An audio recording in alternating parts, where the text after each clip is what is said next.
कह तुम कन्या एभली चार्टा दोषर मुक्त होता जड़े युवक को खोजिकी तुम कन्या को दियो चप्पल सरीज से भाया लोक पाइब मु खुलम खुला कह जदि से भाया लोक पाइब केवल इस्कन रु पाइब अलग कौटू पाइब केवल इस्कन ही पाइब कारण प्रभुपाद निर्देश ये चार्टा नियम जी पालन कर भक्तिपथ आसो भक्तिपथ को जी आसो जी दृढ़तार सहित भक्ति कर ये चार्टा नियम से निश्चित मुक्त हम तेणु आप नवेदन समस्ते भक्ति करूँ भक्ति कले चार्टा दूर हो विषय विशेष आसना कल शुणा कथा विषय समस्त नवेदन समस्ते नाम करूँ ग्रंथ रही ग्रंथ पाठ करूँ ग्रंथ नि वास्तविक कल्याण रही अवशिष्ट कथा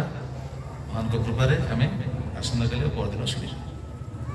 तो परवर्ती कार्यक्रम विषय प्रभु आपको सूचना देवे तापर आप समस्ते से ग्रंथ आप समस्त मोर नवेदन कारण ये कथा शुणुंट आप 7 दिन शुणिले फाँका रही तेणु आपड़ जब ग्रंथ रखिए ग्रंथ आप कृष्ण को सब पाइबे आ कृष्ण को आम जहाँ कहते कथा मध्यम महान को समस्त लीला भर सब रही आप पाठ कले सब कुछ पाइबे। हरे कृष्ण। जय ग्रंथ श्रीमद् भागवत महापुराण की भागवत कथा महामहोत्सव की भागवत श्रवणकारी भगवत कथा पिपासु भक्तवृंद की समवेद गौर भक्तवृंद की समस्त मंगल हो आनंद कुमार हरि हरि। हरे कृष्ण।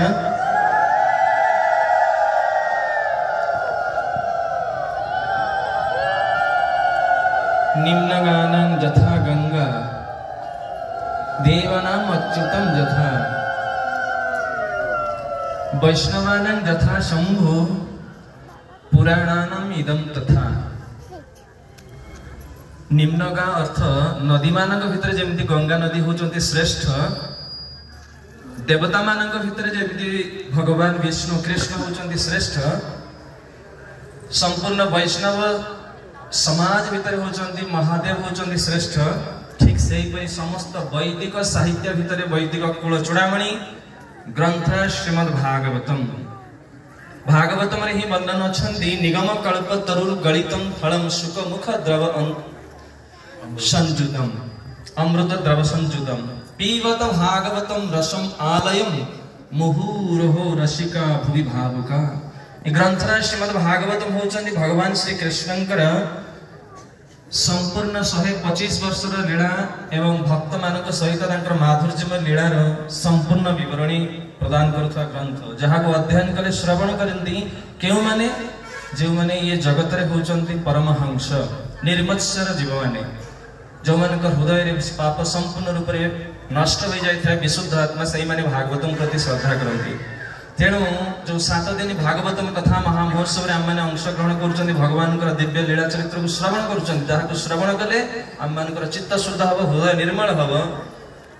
तो से ग्रंथ श्रीमद् भागवतम श्रद्धा पूर्वक जड़े भक्त नापी आज निज हृदय निजर मन में से आशा पोषण कर महान सौभाग्य भक्त होती आमर इस्कन परिवार सबुठ अधिक परिमाण में जी सेवा प्रदान कर